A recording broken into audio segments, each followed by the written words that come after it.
We stand for our rights, our human rights. We stand for our right to self-determination. There is no power in the world that would deprive us of this right, except the aggression of Israel and the suppression of Israel.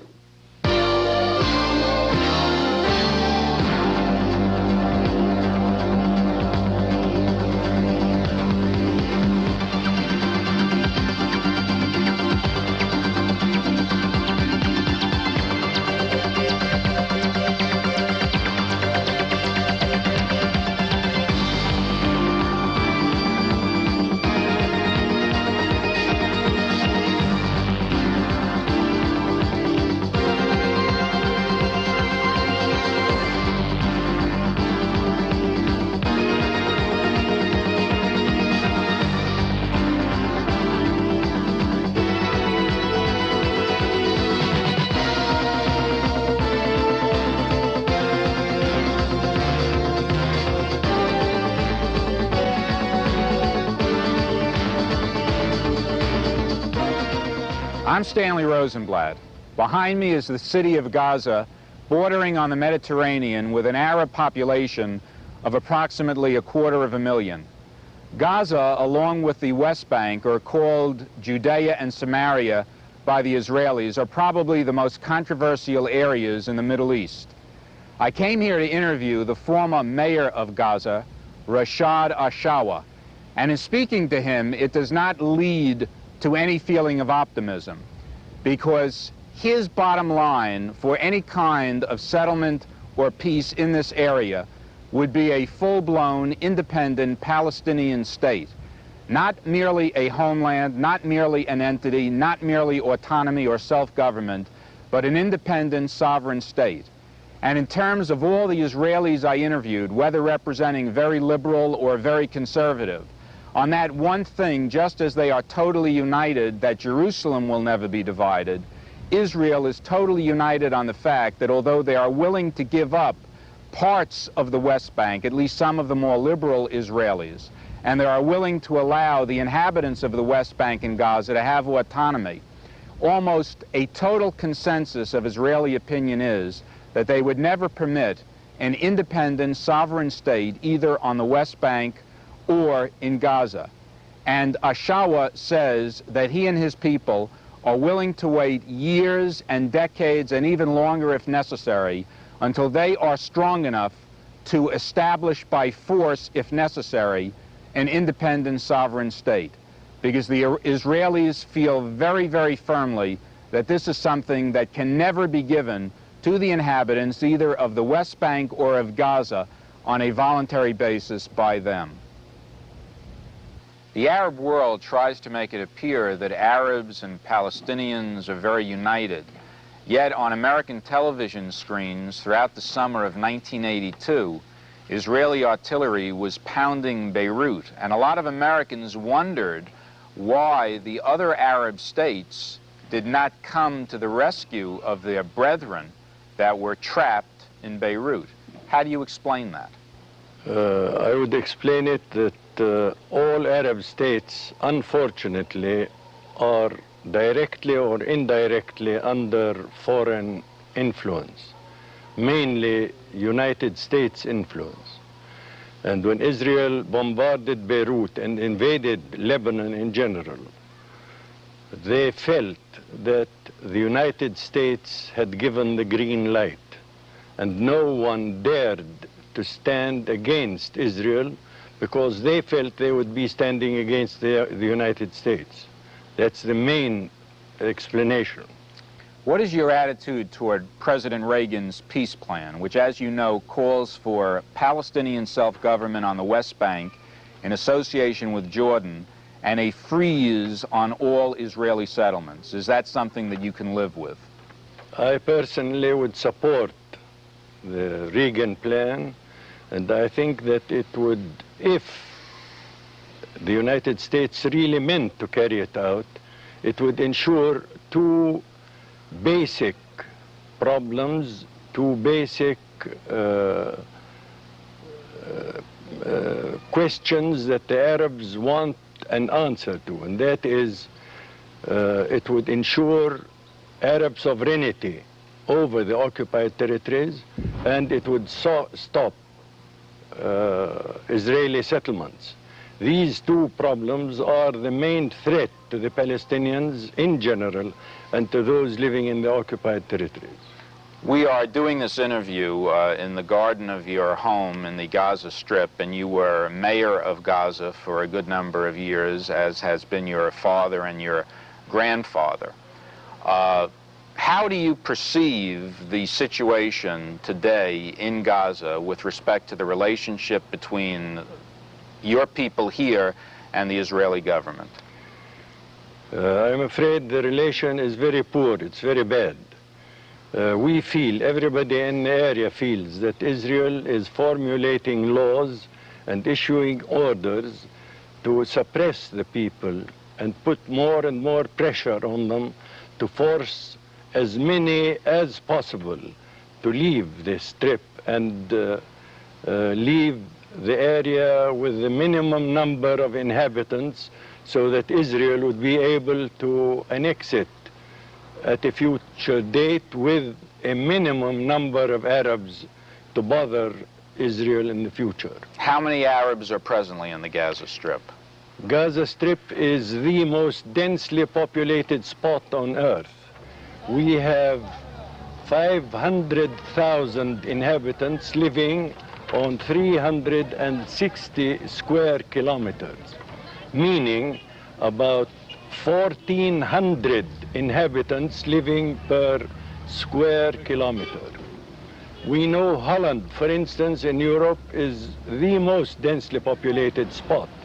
Holland, being the most densely populated spot in Europe, has 400 inhabitants per square kilometer, while in Gaza we have 1,400 inhabitants per square kilometer, and this doesn't seem enough to convince Israel that it is not justified in seizing land in Gaza Strip and building new Israeli settlements and towns in Gaza Strip while so crowded, and bringing in new Israelis to live in Gaza Strip over the 500,000 that already live here. You talk about human rights, you talk about self-determination, but really those are simply code words for an independent sovereign state. Surely you must understand that no Israeli government, no Israeli political leader is going to agree to an independent sovereign state on the West Bank. There is almost 100% consensus between the various political parties in Israel on that point. So they have very little incentive to offer you concessions if an independent state is the only thing you're going to accept. Will you accept anything less than an independent sovereign state? Anything less than our right to self-determination, which will at some stage lead to a sovereign state, will not be acceptable by the Palestinians.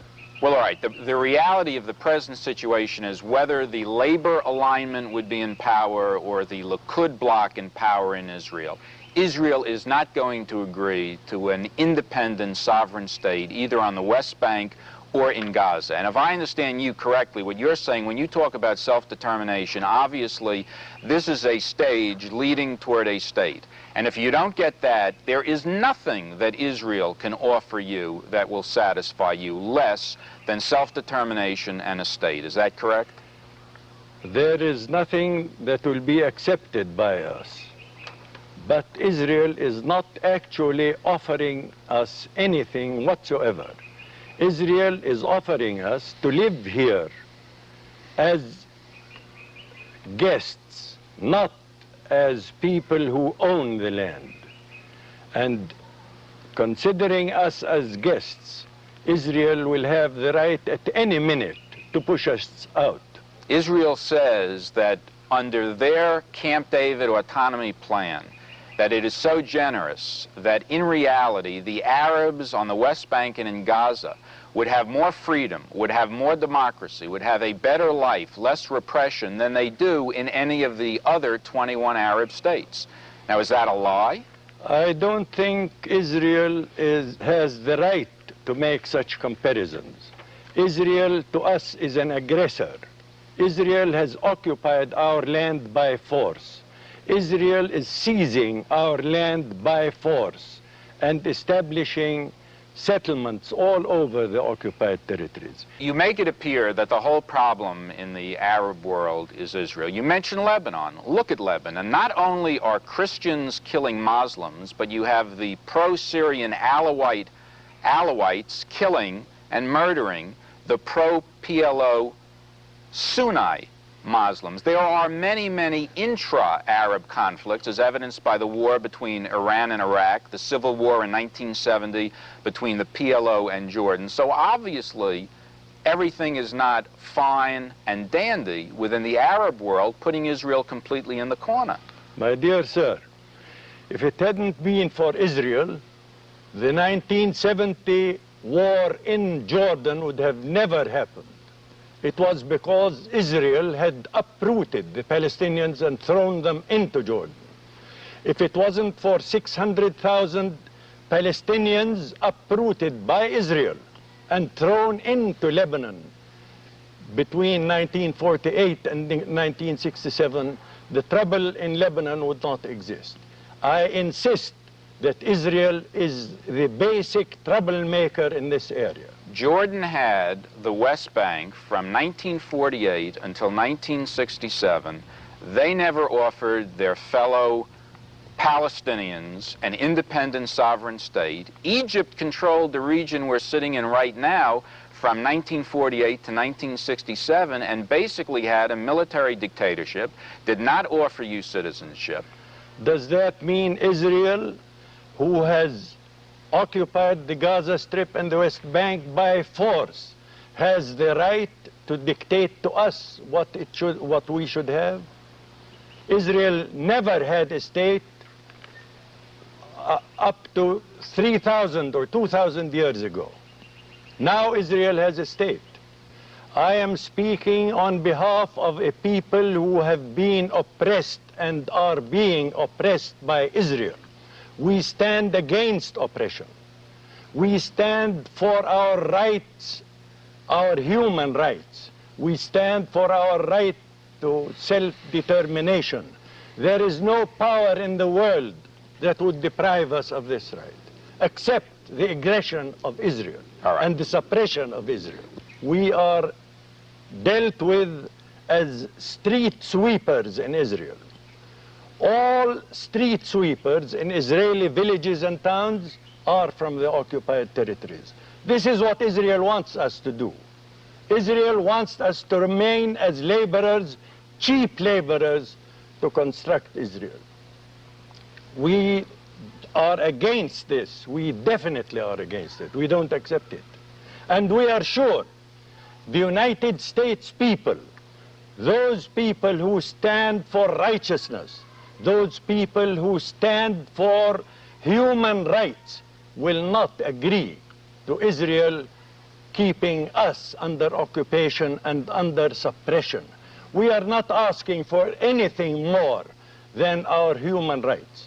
We are asking for a homeland of ours to live peacefully side by side with Israel. This is what we are asking. And I don't think this is asking too much of the free world. Well, American pragmatists would say to you, look, the Druze in Syria and Lebanon would like a state. The Kurds in Iraq would like a state. Many of the individual 16 republics of the Soviet Union would like to be an independent sovereign state. Not every people who wants to be an independent sovereign state can have that privilege. My dear friend, please, when you make comparisons between things that are similar. I am speaking as a Palestinian who owns this land, who still lives on this land, who has been partly uprooted by Israel. So how oppressive can Israel be if, in fact, you're still living on your land? Because it is formulating laws to force me out. Israel has forced 2.5 million Palestinians living in Lebanon, Syria, Jordan. There are 1.5 million living under occupation. They want them out. Because if these 1.5 million Arabs living in Palestine or in Israel, if they remain in Israel, their remaining in Israel will defeat the main end of Israel. Israel wants a Jewish state. When Israel has 1.5 million Arabs living in a state of 5 million, we are a very big minority, which in the course of the coming 10, 20 years will be equal to the number of Jews. Israel will defeat its own aim in having a Jewish state. That is why it has only one alternative, either to accept giving the Palestinians their right to a state and establishing a state to live side by side with Israel, or to get rid of the 1.5 million Palestinians living under Israeli rule so as to consolidate a purely Jewish Israel. You say to make similar comparisons. I'll try to do that. The reality is that for 400 years, when the Ottoman Empire ruled this region, Palestine was administered as a province of southern Syria. Has there ever been an independent sovereign state called Palestine? Has Israel ever had a state since it had a state 2,000 years ago? All right. Why should you tell me we didn't have a state? Israel didn't have a state either. All right. So Israel now has a state. Why shouldn't we have a state of our own? The Zionist answer to that would be that for the 2,000 years that the Jewish people did not have a state, they were not terrorists, they were not engaging in terror, but they made the best of it, whether it was in Germany or New York or Chicago or in Belgium. The Jews made a life for themselves, and every Shabbos, every Yom Kippur, they may have said from the prayer book, next year in Jerusalem, but they still made the best possible life for themselves wherever they were. So these people would say to you, okay, you have this dream of statehood, maybe 100 years from now, maybe 500 years from now, but in the meantime, reach some kind of realistic, practical accommodation with the state of Israel, which apparently you're unwilling to do, and you have the PLO terrorists, which by killing children and by bombing airplanes have not brought you 1 inch closer to your dream, or have they? What has Israel done in Beirut? It has killed tens of thousands of children, Arab women. Isn't that terror? But it is legal terror with American F-16s and F-15s and F-4. Would you not concede that Israel never would have gone into Lebanon had it not been for the PLO terrorists? The PLO terrorists, who you name terrorists, would have never been in Lebanon if Israel hadn't uprooted these people and thrown 600,000 of them in Lebanon. What do you call the PLO? I call the PLO defending our right to self-determination. You are a supporter of the PLO? The PLO is a supporter of me and a supporter of everybody in the occupied territories, because we stand for our human rights. Well, we stand for our right to self-determination, and the PLO is trying its best to do something towards this goal. Well, they're obviously not representing everyone, because I interviewed Mustafa Dudin, who's the head of the Village Leagues. He is anti-PLO, he's anti-terror, he recognizes Israel's right to exist, he's ready to sit down. He wants a state as you want a state. He wants self-determination as you want self-determination. But from the American perspective, he would seem to be infinitely more realistic than you, is he's willing to have some kind of interim arrangement, whether it be for 5 years or for 50 years, recognizing we are willing to have an interim arrangement, provided the ultimate aim, the ultimate result will be clear. It doesn't matter if it's 2 years or 5 years or 10 years, but we want our independence. We want to be our own masters. Don't you understand that we refuse to be the slaves of Israel? We are living as slaves. Well, Israel flat out denies that. The only thing they say... It doesn't matter what Israel says. It's what I am experiencing in my day-to-day life. I just drove through Gaza. I saw no soldiers oppressing people. People are walking around, shops are open. You have this magnificent home. I don't see any troops out in the streets. I mean, you make it sound as though on a minute-to-minute, day-by-day basis, you're being knocked in the head by an Israeli rifle, and that's not the situation. We are not directly with a rifle, with the regulations, with the orders, with the taxation that Israel has put on us. We are knocked every day. Every day in our day-to-day life, we are being knocked by the Israelis. We are suffocating. You speak of democracy. The United States being the biggest, the largest, the greatest democracy on earth must implement democracy. Democracy does not mean that the United States comes to us Palestinians and say, you will delegate Mr. X to represent you. It is our absolute right. As I told you, it's not we that support the PLO, it's the PLO that support our point of view. Well, which faction of the PLO? The Arafat faction or the more extreme factions? The Arafat faction. I speak of the Arafat faction. I speak of the Arafat faction, which has the overwhelming support of Palestinians inside the occupied territories and outside the occupied. How can you know that? There's never been a vote. No one's ever elected Arafat to anything. No, they haven't, and there would have never been a means to elect him due to the circumstances that we've been living. I am giving you a suggestion now. Suggest it to the United States government.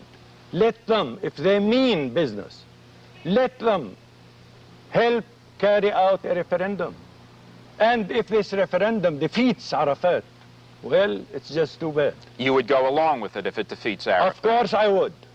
Of course I would. But would he have opposition? Would there be any Palestinian with the courage to run against Arafat? Or would he be on a one-party ticket? Why not?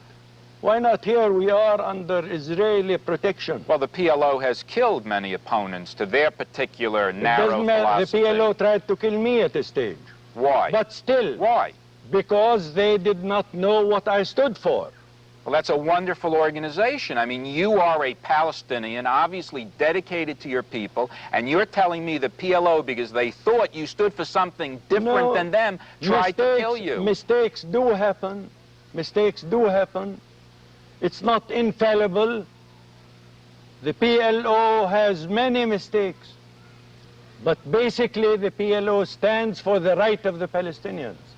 Are you at all optimistic about what's going to occur within the next few years in the Middle East? Can you see any possibility? There is one of two possibilities. This one is that the United States will realize the grievances inflicted on the Palestinians and will put enough pressure on Israel to give the Palestinians their right to self-determination. A state.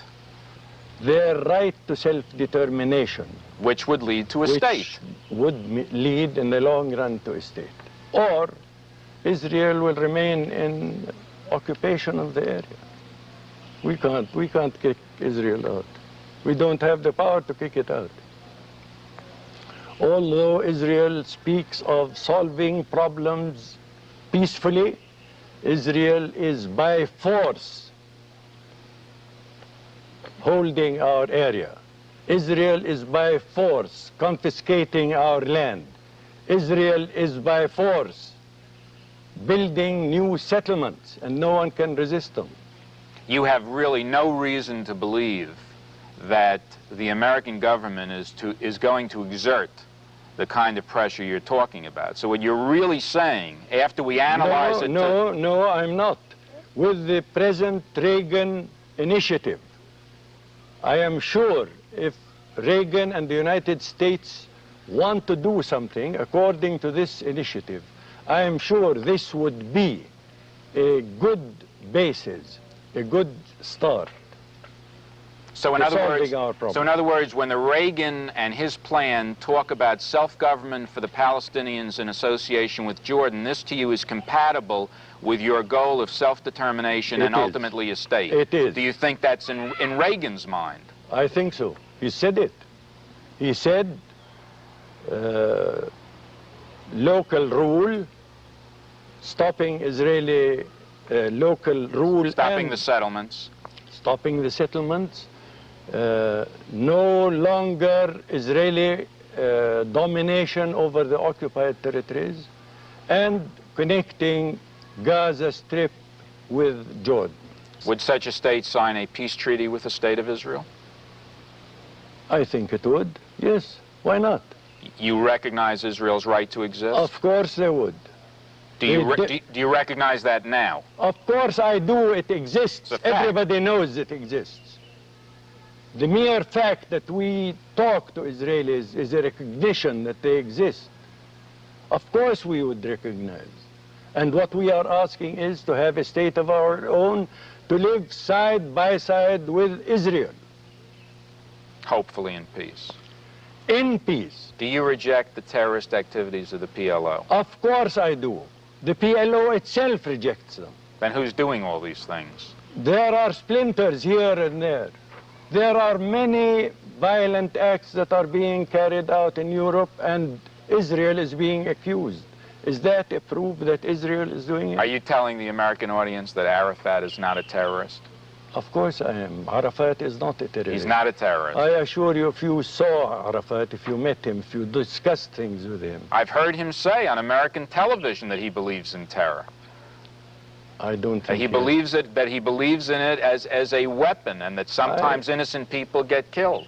They get killed by mistake, not that he intends to kill someone. Meilat, Kiryat Shimona, going into kindergartens by terrorists. My dear friend, why mention a kindergarten in Kiryat Shimona where 10 were killed?